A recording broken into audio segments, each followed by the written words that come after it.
Hey, this is Commander Cookout Podcast, episode 376. I'm Brando. I'm here with Ryan, and we're going to kick off talking about Lord of the Rings by going on the Fellowship of CCO. Now hit our theme song!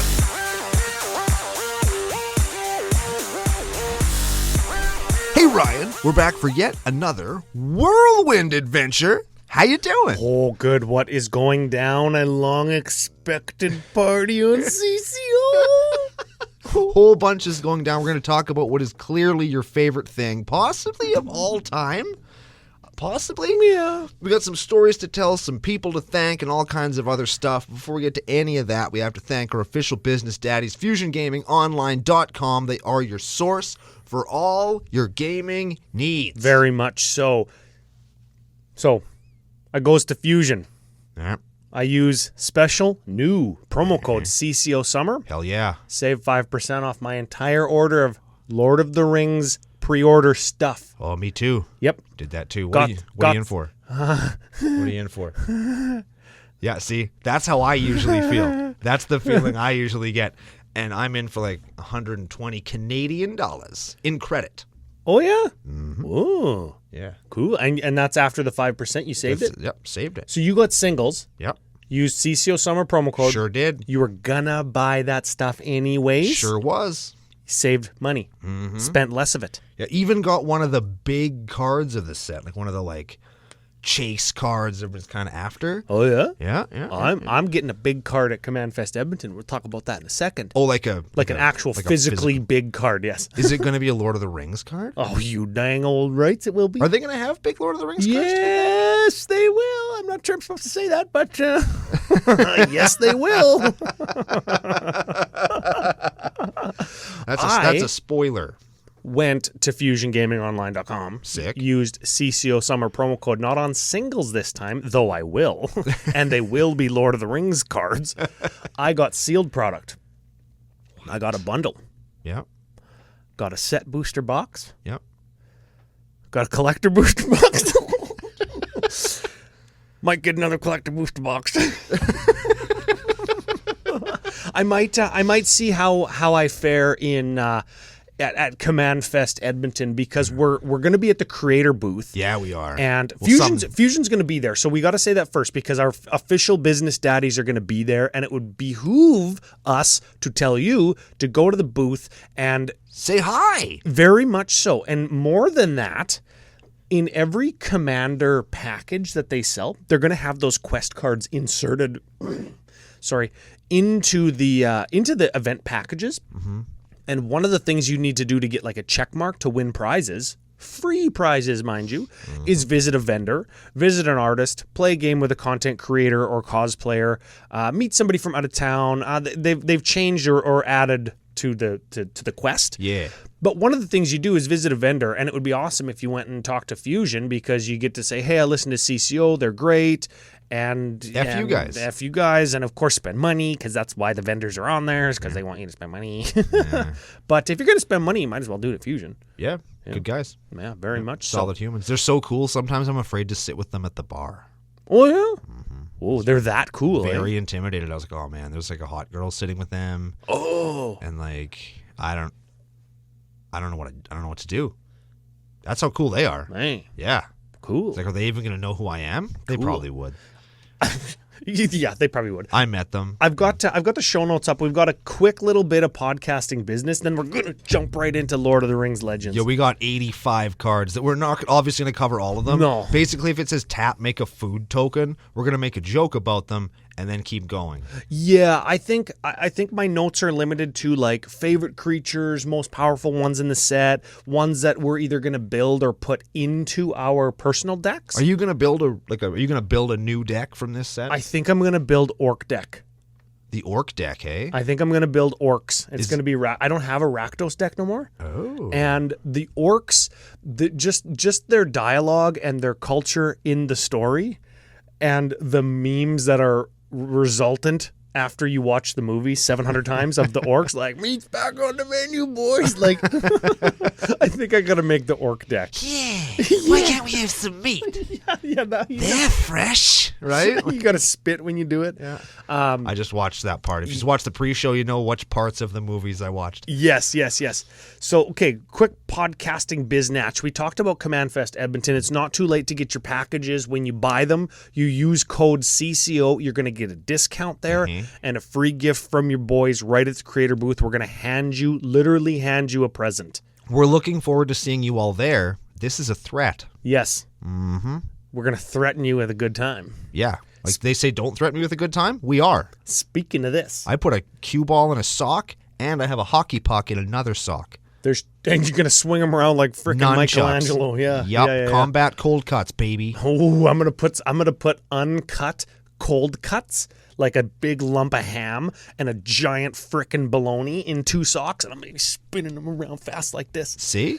Yeah. See? It's going to be awesome. And you would see how he'd be spinning them if you were watching on YouTube, which you fucking should be, because Joe works really hard to make us look cool. Yeah, hit the subscribe button. We're tons of fun. If this is your first one ever, I say that because our legendary set reviews are usually our most popular ones. Yeah. For whatever. Well, it's probably because they like to hear all the ones that suck. Yeah, and that's what we're always... The dunking and which ones of those ones that get dunked on that I'm going to build. Yeah. Editor Joe, I don't think I could convince him to come. What? I tried. Editor Joe? I tried. You frickin' guy. You know you got to convince the business daddies to bring you, pack you up in one of their card suitcases. Why wouldn't they? I don't know. He could do editing while he's there. He could do work. That's a good idea. He could go and It's a business expense. He could disc golf while he's there. Yes. He could play ultimate frisbee while he's there. I assume he does one of those 2 things. He has to He could play e-games. He does all these things. He could do coverage and shit. Like, yep. Man, I've only got to hang out with that guy once. It was awesome, and I want to do it again. Speaking of awesome, we have got a little event scheduled. Well, 2. Right when we get to frickin' Command Fest Edmonton, there's 2 things. There's going to be a jumpstart tournament for some school program kids that are coming. Okay. Which is totally cool because Face to Face is putting that on for these kids and giving them prizes, and that's fun, and I want to be part of that.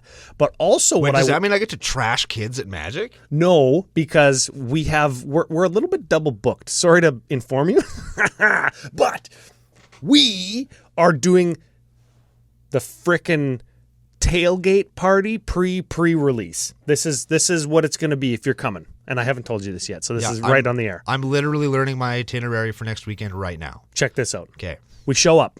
Shows up. We get pre-release kits. Deal. We crack packs. Yeah. And it's going to be non-sanctioned. So if you don't want to play, don't got to play. Just crack packs. Yeah. If you want to play, you can play, and it's a pre-release, and Brando and I will be there jamming games and just chilling in the creator area somewhere, somehow, and it's going to be a fun event. Okay. After said event, and you could trade, you could do nerd stuff like trade cards and stuff, because I don't know if everybody's willing to drop like $44 on a collector booster, for example. So I imagine there'll be some trading, which is always fun. After the pre-release, the tailgate, but before the event, beer. We're going to go and drink some. Okay. It's going to be fantastic. Yeah, I like that. Is that a good idea? You got me. Yeah. Okay. Yeah, I've been sold on this so idea. That's Friday. And then we've got other stuff planned all weekend. We'll talk about that after. Okay, but it's going to be tons of fun. Yes. We're looking forward to seeing all of you there. Again, this is a threat. Yes. CCO Summer product line is launching there. We've got the shirts. We've got the hats. We've got new stickers. It's going to be fantastic. They come in colors like this, like Brando's shirt that if you're watching on YouTube, it's kind of teal. We've got yellow, we've got tie-dye, we've got white, we've got black, we've got hats with different prints on the beaks, CCO logos. It's going to be fantastic. It's going to be a good time. Yeah. Good time for everyone. Patrons and contest winners, where do you want to go? Contest winners. Contest winner, last week's pre-show winner for guessing the Witch King of Angmar, our first Lord of the Rings deck tech. Yeah. Which, the last couple minutes got cut off the video on YouTube, but I didn't make Editor Joe fix it. Sorry, everybody. This goes out to Diablos07. That's definitely a real name. The devil listens to CCO. Don't tell the people at the Christian Coalition Outreach. Nah, hell, tell them. Remember, did we ever say that we met them on the airplane when we came back to Saskatoon? I don't know. Because we did. It was wild. They saw our shirts. It was like, oh, CCO. And they were asking us all about when we were like recognized as members of the... And we didn't understand what the hell was going on. You know what was crazy about it? It wasn't the Christian Coalition Outreach. It was like the Canadian Christian Outreach or something. Like it was a different Christian organization that had also CCO, and that's totally not us. Yeah. And we're sitting there just wearing like this, like our regular CCO shirts with the regular logo on it. Yeah. On the floor in the airport, and the dude was like, "Hey CCO, what's up? Are you guys flying to Saskatoon?" And we're like, "Yeah." Yeah, man. You're flying to Saskatoon, and you know who CCO is. You must know that we're flying there. Yeah. But we didn't recognize him as like a Magic player in our community. Not at all. So then we land, and I had to check my stupid bag. And we land, and I'm waiting for my bag, and that guy's like, "Oh yeah, so you guys here for whatever? The Christian Con or whatever?" Yeah, Christian Con 2023. And we're like, no. He's like, "Well, what is CCO then? Isn't that Canadian Christian Outreach?" We're like, "Nah, dude. Oh, honey, no. No, baby, it's not. No. We are not that." Brandon was like, "Give us our email. Give us ccopodcast@gmail.com. The guy was like, "What are you talking about? I'm a pastor. I'm just here to marry somebody." Very funny. It was a very good time. But that aside, Diablos07, if you want to get at our actual email address, it's commandercookout@gmail.com. Let us know your actual really real name, your actual really real address, including your postal/zip code, and what you want between a regular pack of boring-ass old Magic cards, whatever is left of the CCO token packs. They're very limited right now, so hopefully we can get you one if we have some left, or a CCO sticker pack, including some brand new, never-before-seen at this point stickers. So you get one of those in the mail. We'll physically send it to your house. Yes. Mm-hmm. Or give it to you in Edmonton when you're there. Yeah, which you fucking should be. New patrons. Patrons. Well, returning patron first. Okay. Jenny McCarthy's brother, Colton McCarthy. Love that guy. He increased his pledge, so thank you very much. Thanks, dude. I very much appreciate it. Yeah, he I think it was him this morning. He told me a funny story of him having to do his brother's book report, and it was for The Hobbit. And in exchange, his brother gave him like a tournament pack from Torment, so he got hooked on Tolkien and Magic same weekend. Never had any money since. Wow, yeah, that'll do it. Next one. And it needs a nickname. Okay. Cody Williams. That's easy. Chody Willie. Chody Willie. Chode Willie, eh?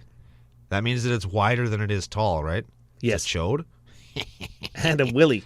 Chode. Well, we all know what Willie is. Yes. Chode Willie. Welcome aboard, sir. Welcome aboard. That sounds like a very CCO nickname. Yes. I do like it. And, of course, thank you for the support over on patreon.com/CCO Podcast. If you want to join the best Commander community. There you go. On the internet, not close, join ours. Yep. It has all the best people. Yep.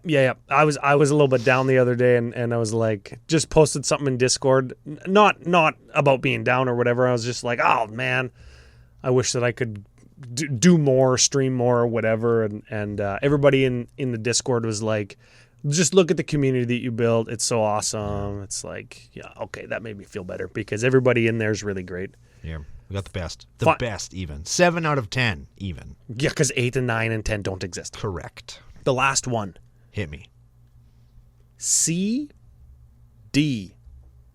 Remember last week we had just letters? Yeah. This week, just letters. It's like CEEDEE. Nope. Again with the... Compact disc. Oh, that's really close to compact something else. That's the nickname. Yeah. Yeah, that was easy. That's an easy one. That's probably what it stands for, too. Yes, yeah. That's 2 little wiener references, too, which I really like. Cocktail wieners. Yes. Specifically, like the kind that you put on a charcuterie board. And I'm going to leave that word charcuterie right there for anybody to just grab it and flop with it. Okay. Okay. Okay. Well, that's my podcasting business. I would like to go over like new abilities and stuff, but I'm not sure that we're going to see new abilities besides Ring Tempts You. Yeah, we talked lots about that yesterday, and we'll talk more about that. Did we? Not yesterday, last week. Yeah, we talked about Oh, yeah, because we did the Ring Tempting You thing, yeah. And because that's what the wraiths do. They tempt you. They frickin' the ring, come back with us tomorrow. Yeah, that's what they say. Summon bugs and stuff. I hope that... No, I guess we can probably talk about that. So I wanted to make sure that I talked about that because it's like my very favorite like visual moment. Oh yeah, it's been like portrayed in Lord of the Rings. It was great in the movies. It was great in the Bakshi movie. Yeah, it was so good. Freaking terrifying. The cartoon one, like it's so cool. Even when they describe it in the book. I'm not a big fan of Tolkien's writing. He crawls across the ground sniffing for him and stuff. Yeah, it's awesome. And they show Very it on one scary. of the... I think it's on one of the Frodo cards in the ring art. But we're going to talk about ring arts. Oh, man. Maybe I haven't seen that one. Jumping straight in, Ryan, we're going to start with what you say might be the most powerful card in the set. Oh. The generic 5-color commander, Aragorn the Uniter. He's 4-color. No, he's all 5. We should see because he's like red and white and blue and because he's green, black. But he's black. God. See, it all makes sense now, right? Makes sense now. Yes, we got there. And if you're pissed off about that, pound sand. Because you know what? Pound sand. I'm happy that Aragorn is the way that he is, and it's languageness that defines race in Middle-earth, not the color of your skin. So screw you. And that's how Tolkien thought about it too. That's why I think about it that way. So screw you if you don't like it. Well said. Well said. Aragorn the Uniter is a 5/5 for 4, all but black. Whenever you cast a white spell, create a 1/1 white human soldier creature token. Whenever you cast a blue spell, scry 2. Whenever you cast a red spell, he does 3 damage to target opponent. Whenever you cast a green spell, target creature gets +4/+4 till end of turn. You can see why he's going to be good. Oh, because color... Oh, man. It's such a representation of itself, which is a representation of the Lord of the Rings. In every one of its themes, we're not going to get into it. I'm not going to geek out that much, but it does do the thing that the color white wants to do in the set, which is make, importantly, human soldiers. Yep. It does the thing that blue wants to do with the elves in Scry. Mm-hmm. It does the thing that red always wants to do and burn people's face. Burn your face off. Yeah. And it does the thing that green always wants to do, which is make guys big. Which is just be fucking big. So this... Big. Target creature gets +4/+4. So you could just go like giant growth and Aragorn becomes frickin' 12/12. Yeah. And then you can go giant growth again next turn or whatever. Yeah, Might of Old Crosa or and you could whatever. two-shot somebody with Aragorn. Yeah. First of all. Yeah, First of one. all, you could just play giant growth yeah. and kill somebody, which is frickin' fantastic. You could go soldiers. You could lead your elf precon with Aragorn if you open one like in a booster pack, and he could just be the new head of your elf precon, and then that automatically gives you access to red and white, which would allow you to attack better and not just do Simic stuff. Oh yeah, this card, it's a little bit reminds me of the 5-color Niv Mizzet, where it cares about the colors of stuff that you cast or that you put in your deck. Or 5-color Omnath that also cares about the colors of your stuff. Yeah, and you can imagine if you put 4-color Omnath in 4-color Aragorn deck, and you get all of those things whenever you cast. Like, can you think of the Nephilim in here? Which one is it? Dune Brood? Well, whatever, but you put 3 and 4-color cards in your Aragorn deck.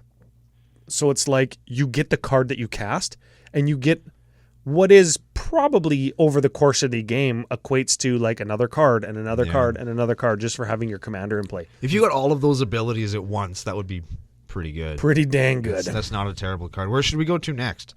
We're going to talk lots of things about scrying and elves, like in the whatchamacallit. In the precon, we talk about the precons later because that's kind of more where it's centered, and we see a lot of that in the things.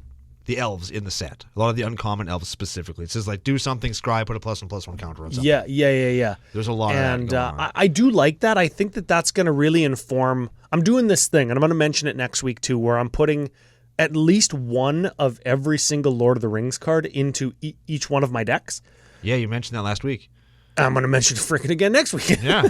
And the Scry elves might be the ones that go into my Cascade deck, and I take out the Super Friends because it's a little bit dirtily, hey? Yeah, kind of. Yeah. And Arwen Indomiel is one of them. Blue green, so she's a 2-drop that I could Cascade into. I'm not sure if I'm a fan of that, but she's a 2/2 for 2.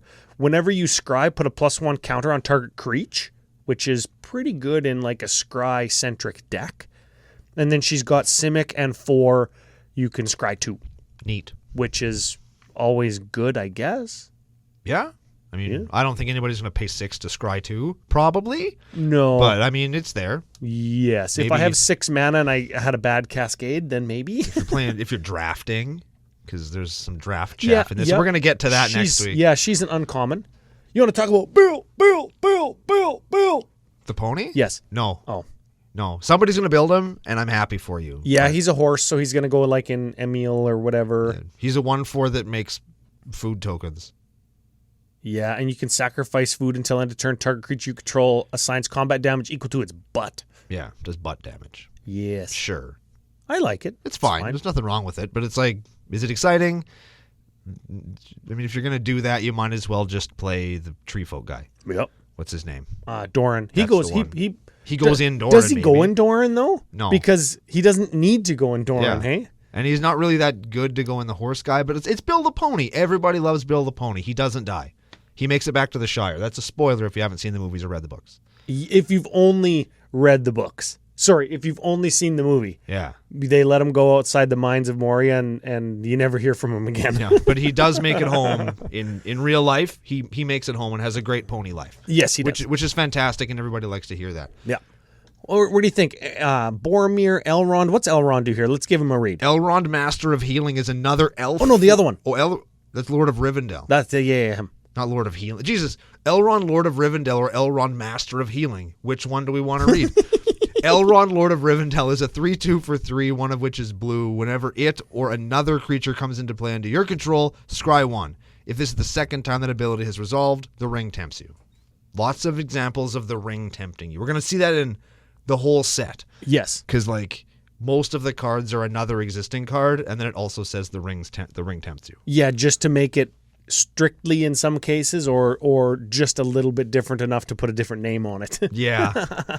Whenever a creature enters the battlefield under your control, so I'm looking for cards because I haven't found a card yet to put in my Animar deck. Mm-hmm. And I'm thinking I could scry my whole deck with that and then try to draw a card in some way if I have that card. Well, you could just draw your whole deck anyway. Like, there's already ways of doing that. Frick, That's you're putting right. a hat on a hat, man. God dang it. Sorry, man. Who's your next guy? I like Eomer, Marshal of Rohan. Oh, yeah? And I think this is one of those creatures that's going to get better as Magic itself moves along. As there's so many legendary creatures out there. Here's what he does. He's a 4/4 for 4, 2 of which are red, with haste.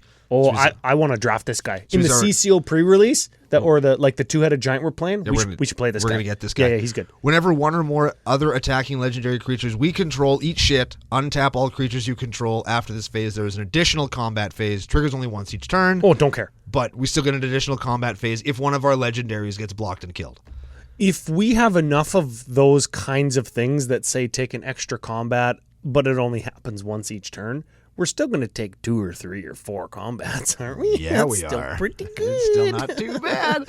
Let's read Erkenbrand. Oh, man, when I first read Erkenbrand, it was the Japanese translation of it, and it said non-human instead of human. Frick. And I lost my shit.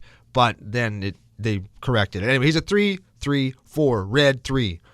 Whenever Erkenbrand, Lord of Westfold, or another human enters the battlefield under your control, creatures you control get +1/+0 until end of turn. Ooh. So we could put him in like the Boros human soldier deck, what's Adeline, whatever, when she attacks, she makes 3 human soldiers that are also tapped and attacking. Yeah. So Erkenbrand would make all of them just bigger. Yeah. And anything that cares about having multiple humans enter the battlefield at instant speed, like Call the Copper Coats, or, you could play Erkenbrand in like your Boros Blink deck, where you just blink Erkenbrand a bunch of times, and you're like, oh, my guys get +10/+10, die.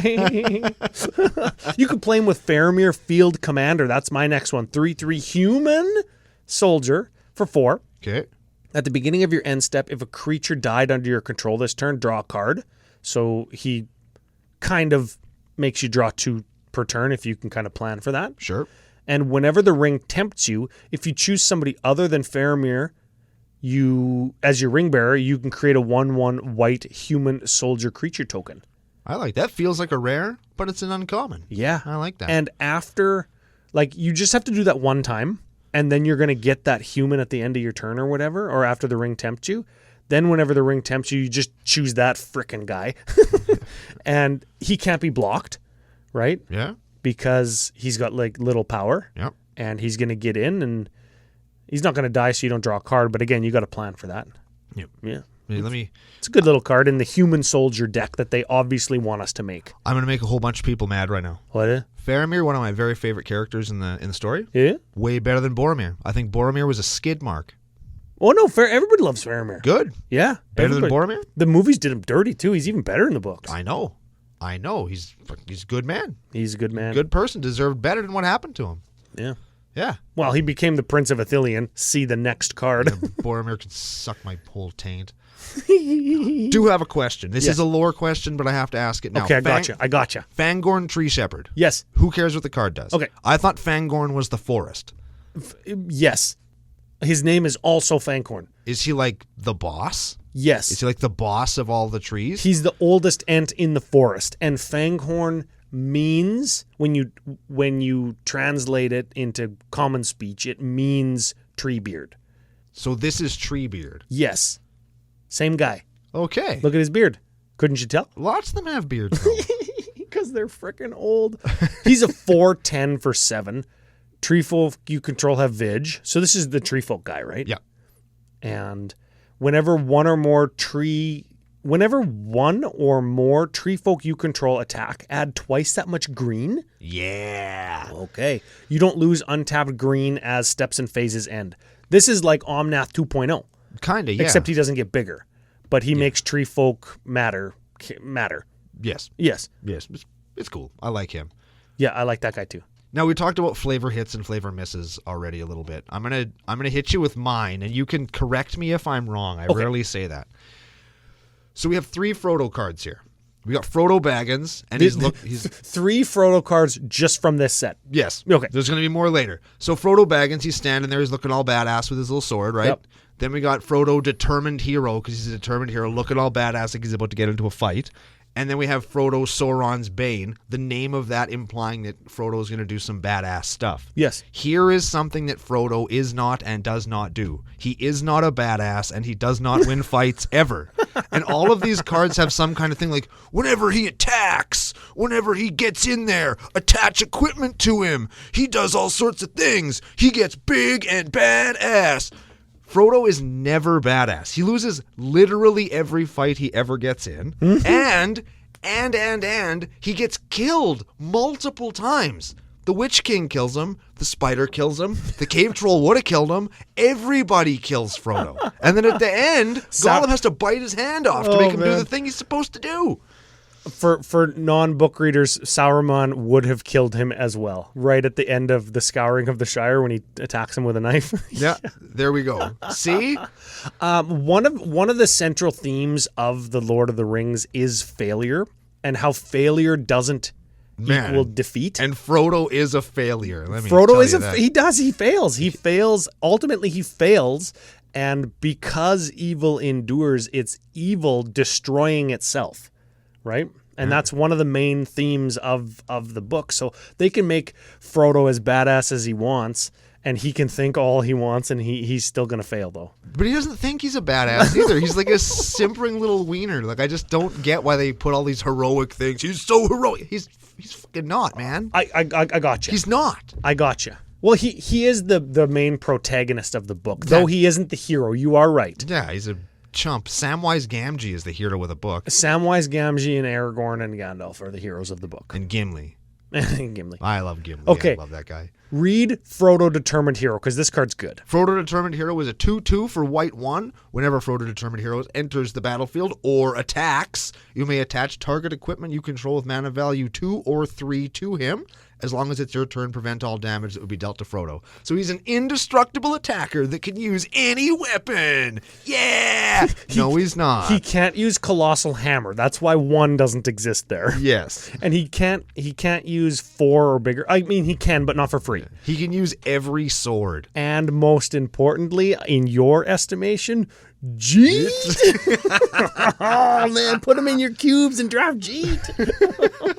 Which you should be doing anyway. Yes, drafting Jeet, that's a good idea. Drafting Jeet's always good. I don't know the most about Cube out of anybody I've ever met, but I know lots of people tell me that drafting Jeet's probably a good idea. Yes, each and every time. What's the next legendary creature we should talk about? Oh, man, we got to move on to old Gandhi. Okay, We thought we had lots of Frodos. Oh, man, well, there's 4 of them here. We got Gandalf, Friend of the Shire, which is the one that has the animated movie cover art on the bonus card that you can get from going to Command/Magic Fest. Which you will in Edmonton, and we'll see you there. Yes.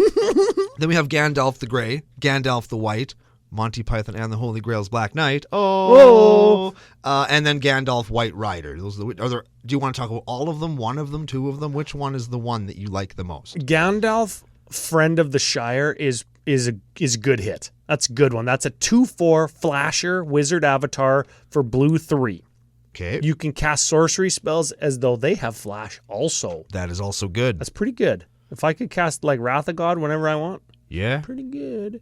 Okay, also, whenever the ring tempts you, if you choose somebody other than Gandalf, Friend of the Shire, as your ring bearer, you draw a frickin' card. You know what I want to do? I want to build a deck or see somebody else build it. I want to see not me build this deck. Okay. Where it's just stuffed full of all the people that don't want to be the ring bearer to give you some kind of benefit. So they're just like you're hot potatoing the ring around all the time. Oh man, I want to build Gandalf Tribal where Gandalf, Friend of the Shire, when I get tempted, I give it to a different Gandalf. Don't tempt me, Frodo. Oh, sucker. You're gonna take it anyways. Yeah. Gandalf the White, I think, is very powerful. Gandalf the White looks a lot like Gloin, who we're gonna talk about in a minute. Gandalf the White is a 4/5 for white 3 with flash again. You may cast legendary spells and artifact spells as though they had flash. Well, you see a common theme here, maybe. If a legendary permanent or artifact entering the battlefield causes a triggered ability of a permanent you control to trigger, it triggers an additional time. Oh. Ooh, that goes right into Elish Norn, Mother of Machines deck. Yep. But also it gives all your artifacts flash. Like, can you imagine? This kind of gives me what's his name? The bird that lets you cast stuff from your graveyard. Tashar? This gives me Tashar vibes in that all my artifacts that, hey, FYI, they cost 0. Yeah. I can cast them as though they had flash, and I could potentially storm on somebody else's turn. Dang, that always feels good. And like if I'm storming with 0-drop artifacts and enchantments that, I don't know what the enchantments do, but they're probably going to keep me alive. Yeah. And I can do that with like an Ether Flux or something, and it's going to like double trigger my Ether Flux. Oh man, this card's freaking good. That's a lot. That's going to be a deck that I'm sure people are going to try and make. Yes. Yeah. Yes. I want to touch real quick on my boy Gimli. Yeah, there's 2 of them, and one of them oh no, there's 3 of them. One of them's in the Commander decks. Yes, the one in the Commander decks is my favorite one. Oh, that's my least favorite one. Really? Well, it goes in Norrin. Okay. Every time a legendary creature comes into play, it gets bigger. In Norrin, yeah, baby. Yeah. Oh, yeah. That's really good. Actually, right. I didn't think of that. Yeah. And he's got double strike. That's right. Yeah. Okay. Okay. Which one do you like here? Gimli, Mournful Avenger. And here's why. It's not because I think he's a tremendously amazing card, but it sticks with my theory, the thing that I posit often, that I think that Gruul hasn't quite established its own identity yet. So if they want a card to just do something kind of kooky, they make it a Gruul card. Oh. And look at what Gimli does. He is a 3/2 for 3. Has indestructible as long as 2 or more creatures died under your control this turn. What? Whenever another creature you control eats shit, put a +1/+1 counter on Gimli. When this ability resolves for the third time this turn, it fights another creature you don't control. So you got to have 3 guys. 2 guys die to give him indestructible. 3 guys die. So it's like Groll sack my own dudes theme? Like, what? When did Groll start doing that? That's like a Rakdos thing. And an Orzhov thing. Orzhov thing, yeah. Right? And so they just kind of give these weird cards to Groll, and I dig that. I like that. Yeah, it would be an interesting study to look at like a very large cross-section of like Gruul commanders and look at the color identities of red and green individually and see how they change when you add them together. Because I don't think they do very much. Like red wants to burn you with lots of damage. Like that's easy. Yeah. Green wants to stomp your dink into the dirt. Yep. But so does Gruul. Like how different is it? Yeah. They just like Gruul just does it more because red makes green angrier. Is that what it is? Exactly. So you have to find something else for them to do, and it's awesome. This is the opposite of anger in that he's mourning and he becomes ferocious through like anguish. That's deep. This is the scene in Moria where he finds Balin's tomb. Yeah. Yes. Right? Yep. Okay. Yes. Yeah. Yeah. I know you know. Yeah. So does that mean you like Gimli counter of kills better? Whenever a creature an opponent controls dies, Gimli counter of kills deals 1 damage to that creature's controller. Fine. That's fine. That seems like a build around me where you're like giving them like those survivor tokens and then killing them. Yes. Or like you're just casting earthquake after earthquake when Gimli's indestructible or otherwise unkillable because you got lots of toughness. Yep. And then he burns and then you double and double and double all that damage. Yep. That's my initial thought of that card. But it's fine. I'm going to play it in everything does 1 dot deck. It's going in there. Oh yeah, that works. Because he does 1. Yeah, he goes in Torbran. And the Kellermorph guy. Angus Starn? No, what's his name? The Warhammer 40K guy. Oh, you're asking the wrong guy. The Izzet guy that when he does exactly 1, it deals 2 more or something. Oh yeah, I know the guy, yeah. That guy. The sharpshooter guy. Yeah, with the guns. Pew, pew. Yeah. Last one we'll talk about before we switch over to a new recording. Sure. Gloin Dwarf Emissary, my very favorite art in the set. Oh yeah. Or of the legendary creatures, I should say, not in the whole set. Non-showcase, of course. It's this like little drunk old man. And he's got his little shouting. Listen here, young people. Look at Frodo beside him, so bored. Right? It's like, what the So he's a 3/3 for 3, one of which is red. Whenever you cast an historic spell, create a treasure token, sack a treasure, go target creature, and tap him. Yeah, but you missed a very important sentence on that card. Triggers only once each turn. Frick. Yeah. Yeah. They learned from Bergie. Yeah. They learned from Bergie. Yes, they did. This is Bergie 2. Yes, it's Bergie as well. This is the Bergie Boogaloo. Except it's not very good. But that art, though. Oh, yeah.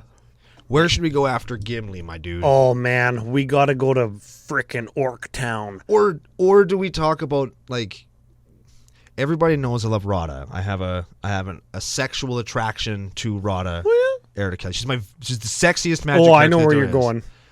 And now they've printed Goldberry. And I don't know how I feel about A, the card, or B, like, I feel like I'm cheating, kind of. You know what I mean? When I look at that. Goldberry River Daughter. Yeah. 1/3 nymph for blue 1. Tap, move a counter of each kind not on Goldberry River Daughter from another target permanent onto Goldberry. That removes lore counters from your sagas in your Tom Bombadil deck, because she's Tom Bombadil's wife.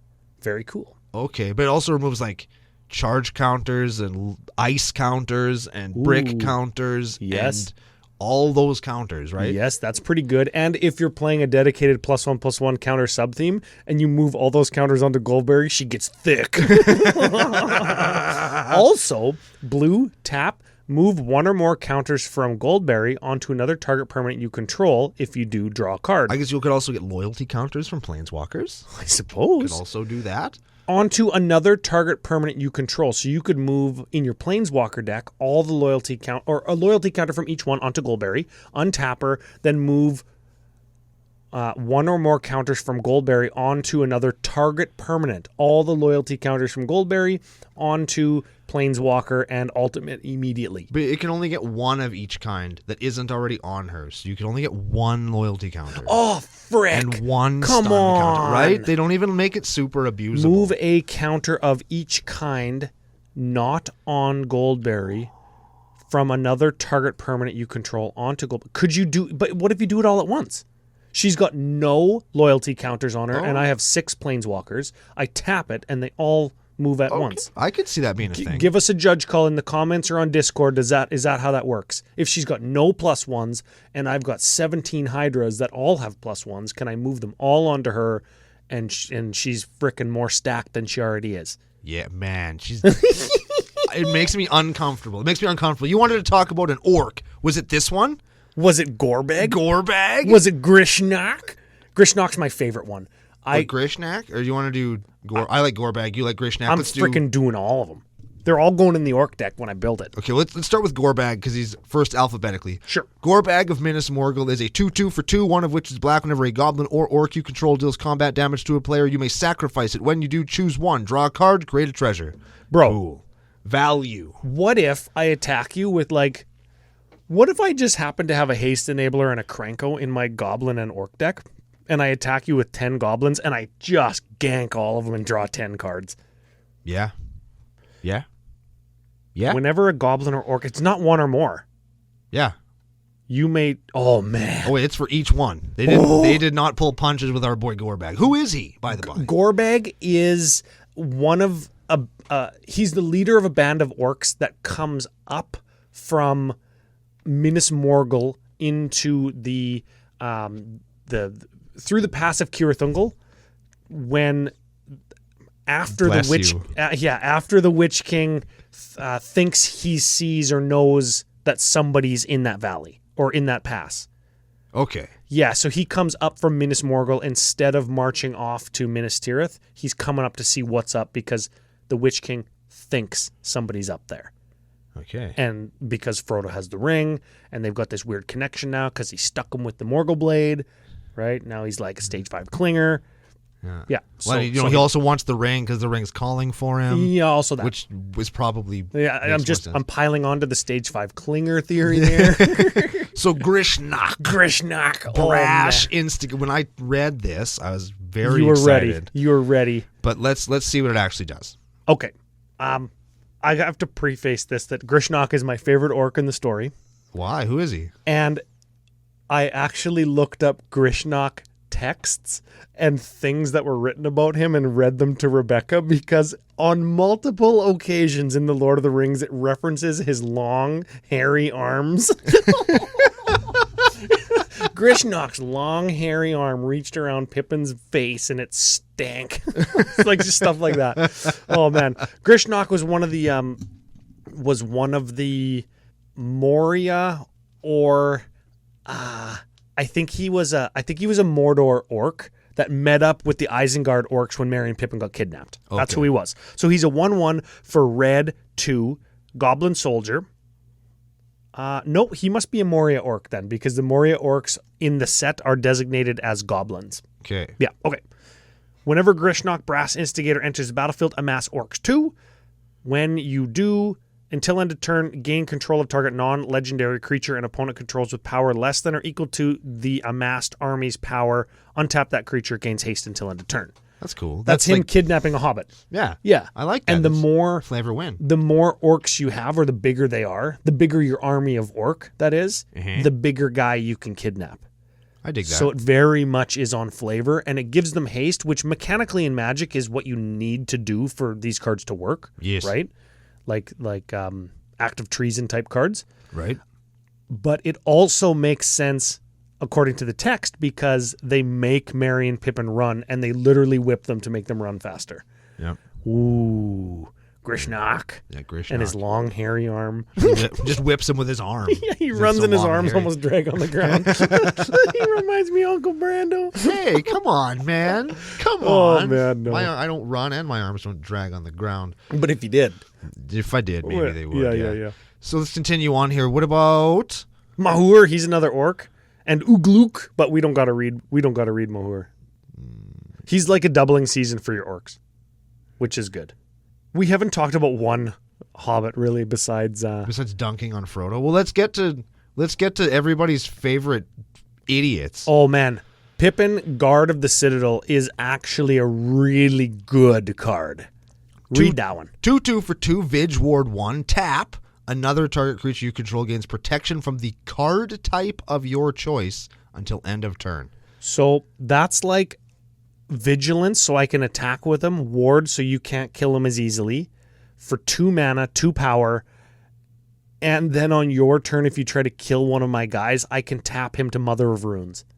That card's freaking good. That is very good, yes. Yeah, last time I checked, attacking and having Mother of Runes up at the same time on the same card.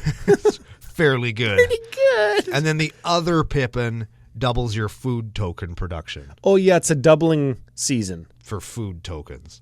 Oh man, how do we pun that? Doubling food season? He's a fatty. He's a fatty. He likes to eat. Which is totally cool. Yeah, that's who they are, man. So, and then Mary, do we care about Mary? Yeah, let's talk about Mary. Sure, there's 2 of them. Let's do them quick, and then we can either dunk or... You know what? I have to say, I love how we can just lightheartedly talk about something that is so important to me, and I can just slough it off and make jokes about it. That's the best. Mary, Esquire of Rohan, is the rare one. It's also a 2/2 for 2. I guess this is what he's doing in the battle when Pippin's guarding the Citadel. Mary's out there with Eowyn, right? Yes. My other favorite character. Oh, I forgot about her. She's a badass, that's for sure. She's the one that kills my actual favorite character in like the worst, the shittiest way. Just hits him with a brick. Right, See hits him, last week's comes show. by, hits him with a brick, takes off. But she's got a great arc. I really like her. Anyway, Mary, Esquire of Rohan, 2/2 for 2 with haste. Has first strike as long as it's equipped whenever you attack with it, and another legendary creature draw a card. That's pretty good though. Boros equipment attacky. Fine. All you have to do is make sure, because he's going to be equipped. Yeah. So he's going to have first strike, which lessens the probability of him dying. Yeah. And you just attack with either like Aurelia, the war leader, and because that's not getting blocked. Nope. And then you get to like take an extra combat step, drawing an extra card with your Mary. Yep. So he kind of is going to draw you 1 or 2 extra cards a turn. It's pretty decent. Pretty good. And then Maria Doc Brandybuck, same thing. Maria Doc. Whenever 1 or more halflings you control attack a player, create a food token. So works with Peregrine Took. That's them stealing from Farmer Maggot's crop. I suppose it would. Probably. Oh, we didn't say that Pippin, if you sacrifice 3 foods, you draw a card. Yeah. Okay, that's pretty good in the food deck, though. When I'm skipping to the next page of things. Oh. Radagast the Brown? Nope. Don't like him. Sam and Rosie. Sam and Rosie, baby. Rosie cares about food again, and whenever you create a token, put a +1 on her. You know what? Screw it. Samwise Gamgee. Samwise Gamgee, the 2/2 for 2. The art, fantastic. Another 2/2 for 2. This guy, combo house. Whenever another non-token creature you control comes into play under your control, create a food token, sacrifice 3 foods, return target historic card from your graveyard to your hand. So, shit. So whenever a non-token creature enters the battlefield under your control, create a food. And that's like a free artifact. What if you're playing like Witch's Familiar? It immediately combos with it because whenever you create a food, you bring... How does Witch's Familiar work again? You make a food and it comes back, and then when it dies, you have to solve for killing it, and it'll combo for you. Oh, not Witch's Familiar. Witch's Familiar is the frog. Witch's Familiar is the frog. Which one am I thinking of? The cat. I know the one you mean, but it goes in Witch's Oven or whatever, and then it makes foods, and it does all sorts of stupid crap. Yeah.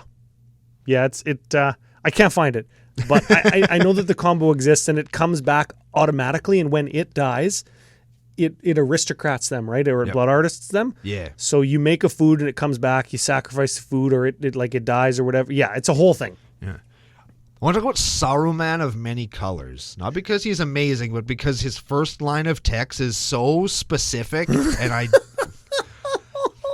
So it's a 5/5 for 6. Esper and 3. Ward, discard an enchantment, instant, or sorcery. So this guy's going to be difficult to block and kill or target and kill. Yeah. Especially for me, because I don't play lots of instants or sorceries or enchantments, and I want to cast them. And if I'm casting one of them, I probably don't have another one to discard to him. Yeah. Okay, so what else does he do? Whenever you cast your second spell each turn, each opponent mills 2 cards. When one or more cards are milled this way, exile target enchantment, instant or sorcery with equal or lesser mana value than the spell from an opponent's graveyard. Copy the exiled card. You may cast the copy without paying its mana cost. So he lets you play your opponent's shit from their bin. What? Yeah, it does a lot. What? Yeah. Oh. Update. Cauldron Familiar. There we go. There it is. Update. Did Sacrifice a food, and you get it back to the battlefield. When it ETBs, they lose a life. Yeah. When it ETBs, we get a food from Sam.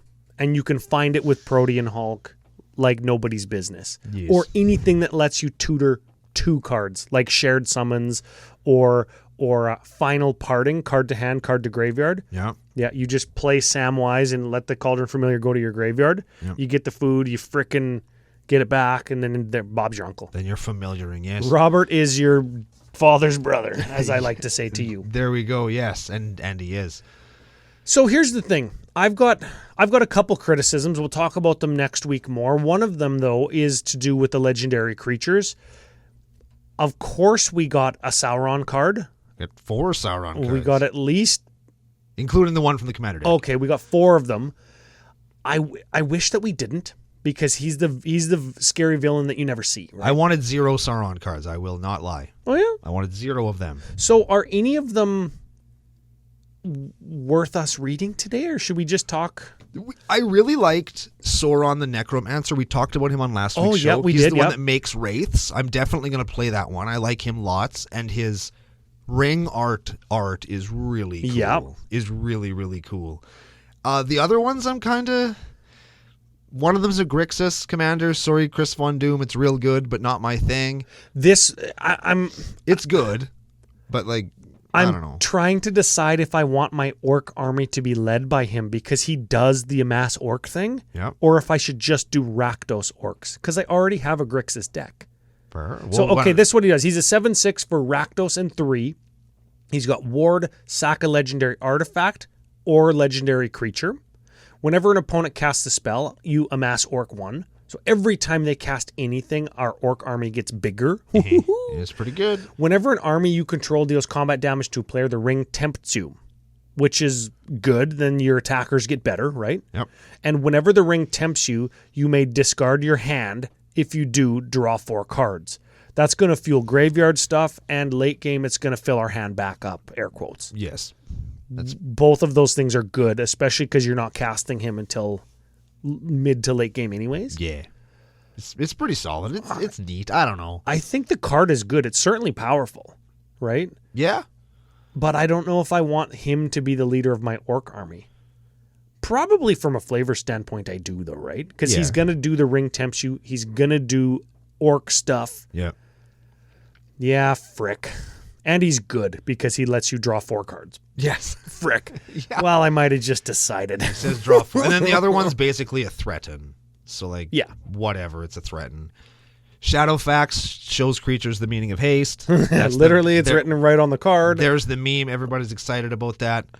The card that I think I'm very excited to play with and build around. You got 2 right here, hey? Shelob, Child of the Umvulet. I don't know what that is. Shelob, Child of Ungoliant. What is that? Ungoliant was this Is it another spider? Very much so. Okay. It's the spider that Morgoth used to kill the 2 trees of Valinor.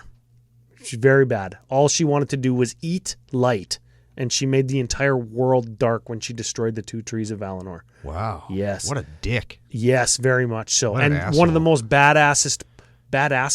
Yep. Baddest ass? Badassest. Badassest parts in the Silmarillion is the first light that the world saw after Ungoliant killed the 2 trees was fire from the hooves of Nahar as Elrome rode into Middle-earth to hunt for Morgoth. Hell yeah. Oh, that's cool, hey? That is pretty cool, yeah. Anyways. So, 8/8 for 6. Already pretty good.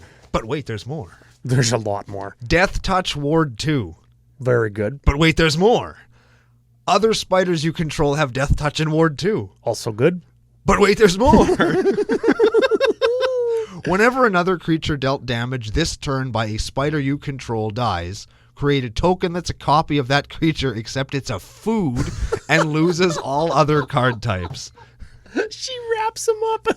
It's a flavor win because that's exactly what she does to Frodo after she stabs him in his that's what stupid spiders guts, do. Right? Wraps him up, makes him into some food. It does that thing where you like clone their thing, right? And gives you all the abilities on their thing. Oh, you get the abilities. And then they don't lose their abilities? No, they lose all card types. A copy of that creature, except it's a food. Yeah. Thanks for the Azusa, dickhead. Land. Oh, man. Right, so you play her with spiders and fight, and you just steal all their cool guys. Okay, hold on. This is my food token that's a Gaia's Cradle. Thanks, dick. Hold on a second. Spiders and fight? Could that be spiders? Yes, they could be. I'm going to spider you. But I like Shelob. I don't think it's a secret that Shelob is awesome. Oh, no. But Shelob is awesome. And I'm not sure if you said it, but legendary creature type, spider demon. Ooh. And that, I don't think that's irrelevant. Is not. Because demon, very relevant creature type. Demons are very cool and people like them. Yeah. Favorite card of the set from Brando. Not of the set, but of the legendary creatures. Oh. Smeagol the Helpful Guide. Yeah. One, it's one of my favorite parts of the book where he's leading Frodo and Sam through the Dead Marshes. Yes, that's what's being depicted there. He's a 4/2 for 3. Golgari is the 2 colors. At the beginning of your end step, if a creature died under your control this turn, the ring tempts you. Ooh. Whenever the ring tempts you, target opponent reveals cards from the top of their library until they reveal a land card. Put that card into play tapped under your control and the rest into their graveyard. Whenever the ring tempts you, target opponent reveals until they get a land. Yeah. You get it. Yes, you grind them to a land and then you get the land. Okay, that's pretty for the ring tempting. That's pretty good. That's cool. So right? how much ring tempting nonsense do you do? Like all of it? Yes. And then it's a Golgari mill deck. Is this just a mill deck? Yes. It's a mill/ramp deck that plays all the ring wraiths. Oh, that's good. Right? That's a deck. And okay, so what's your secondary win con then? Is the ring wraiths your secondary win con? Yeah, I'll beat you to death with the ring wraith. Because they're huge. Target opponent. Oh, too bad you can't reveal your own stuff. Too bad it's not target player. Yeah, that'd be good too. So Smeagol is just going to lead your ring wraith army into battle? Yes. Well, because they're chasing him, right? He's escaping from Mordor and they're chasing him. Oh, He's man. like, get back here, you son of a bitch! And he's like, the precious! Right? Convenience. Did you know? Like back in the day when they did the first Dungeons and Dragons game, and it was kind of coming out as like alongside the Dungeons and Dragons video game that also was coming out at the same time. Like you're talking about like in the 70s? No, like in the when they did the Dungeons and Dragons Magic crossover. Oh. It was released in conjunction with a video game that may or may not have been a subtle tie-in. Okay. There is a Gollum game that's being released in the next couple of weeks where you play as Gollum after he's been tortured in Mordor. Yes. And you play him escaping from Mordor. Yes. Which is cool. Isn't it called The Escape from Mordor? Yeah. It looks really cool. So Yep. if anybody's into playing escape stealth-based games, it's a worthy addition. There you go. There we go. So Smeagol Helpful Guide. What do you got, Ryan? There's 2 Balrogs. One has way better art. One is like so flavorful. Okay, Balrog Durin's Bane. This is a 7/5 Avatar Demon for Rakdos and 5. Costs 1 less to cast for each permanent you sacrifice this turn. So let's break that down. If you sacrifice a treasure to make mana, that counts actually for 1 generic in Balrog's cost and 1 mana that you made. Yeah. So treasures count for 2. Yeah. Right? And then other creatures like, I don't know, your Moria orcs and goblins that you sacrifice anyways because they're goblins and that's what they're made for. Yeah. Just pay for this guy. And that counts as commander tax. And he's got a sick art. Yep. And there's more. He's a 7/5 haster. Can't be blocked except by legendary creatures, which is fine. It's going to get somebody's commander probably. A la Gandalf on the bridge. Yes, very flavorful there. Whenever the Balrog dies, destroy target artifact or creature an opponent controls. When he fights Gandalf on the bridge. A la the Gandalf and or the bridge. Yes. The other Balrog, Avatar Demon, same. 7/7 for 5 this time. Jeez. Ooh, Rakdos and 3. Trample. When a legendary creature an opponent controls dies, put Balrog Flame of Udun on the bottom of its owner's library. So when Gandalf dies, he takes him down into the pit. Oh, Man, frick. one of those is much better than the other. Yes. Yes. Art included. I got one more. Here. Tell me. Well, I got three more. But one more. Advisor alert! The Mouth of Sauron is a 3/4 human advisor that when he enters the battlefield, target player mills 3 cards. Then you amass Orcs X, where X is the number of instant or sorceries that are in that player's graveyard. Huh. Oh, man, I got to make Sauron the amass or the Orc commander now because then I can play Mouth of Sauron, who does Orc stuff. Yeah. And mill. And he's an advisor. Correct. Frick. Yeah, there's no reason not to play him, really. Yeah. You'd be a fool not to play him. You want one more than I do one more? Sure. Who do you want to do? Because we talked about Witch King last week. We did both Witch Kings. Yeah. They're fine. I'm actually a big fan of the Watcher in the Water. Oh, that's the one I was hoping you'd take. There we go. Watcher in the Water is a 9/9 for 5. Uh-huh. Lol. Enters the battlefield tapped with 9 stun counters on it. A stun counter is if a creature would untap, you remove a stun counter from it instead. So it's just never going to untap unless. Whenever you draw a card during an opponent's turn, create a tentacle. I like tentacles. Because you know what likes tentacle tokens? Brutaclad. I was going to say Uncle Brando. Whenever a tentacle you control eats shit, untap up to 1 target Kraken and put a stun counter on up to 1 target non-land permanent. This very much feels like a Rixmathes in that you got to do a whole bunch of hoop jumping to get it to work. Yeah. But the hoop jumping is stuff that you want to do. Mm-hmm. Draw a card on an opponent's turn, instant speed draw, which blue is the color. Yep. And then you get blockers until your guy can untap. Yep. And then he does. Oh, or you just play him with cards that untap him, like Freed from the Real. Yeah. You just we just untap him. You just try to untap him, but he doesn't untap though. You remove a stun counter, right? Yeah. You just got to do that a bunch of times. Correct. Of course, whenever one of your tentacles dies, you remove a stun counter from him also. Oh yeah, you just skull clamp the stun counter, the tentacles. That's right. Oh, too bad you can't equip it instant speed on somebody else's turn. They thought of that. Not in mono blue, but in other colors you can. Oh, like in Brutaclad, because it's got red. Ooh, baby. Okay, my last guy. Is this him? No, everybody's done Tom Bombadil. They know that he's the 5-color god bard. Oh, he's a god. Oh, he's god. Da, da, da, da, da. He does sagas. It's a theme of the set. We know that. Yeah, get back. And the sagas are cool. We'll look at some of them next week. Yes. Uglook of the White Hand. 3/3 Orc Soldier for red, black, 2. Whenever another creature you control dies, put a +1/+1 counter on Uglook of the White Hand. If that creature was a goblin or orc, put 2 +1s on Uglook. Is he the deformed guy from that gets hit with a rock? No, that's in the movie. That's Gothmog. In the text, Gothmog is a man, they think, or at least he is in this set. But Uglook is the leader of the orcs that kidnap Merry and Pippin. Lol. Yeah, and this card isn't particularly good. I'm sure it's going to be very good in the orc deck that we are probably going to build in Two-Headed Giant because he's going to beat ass if our orc armies continuously die because they're 1/1s and Uglook just becomes a giant wrecking ball. Yeah. This card is going to be good, and it's going to be good in the orc deck I'm going to build because he kind of doubling seasons himself when your guys die. Which is important. Yeah.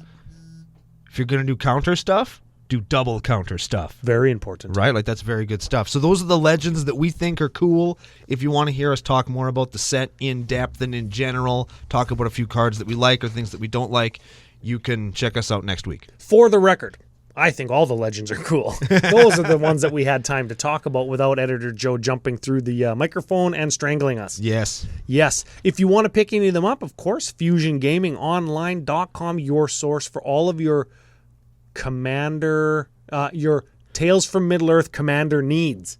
There it is. Sure. CCO Summer promo code for 5% off anything that you buy there. Sealed, singles, gaming supplies, whatever it is. Yes, and they can be Lord of the Rings themed or not. It doesn't matter as long as you like them. That's what we care about. Yep.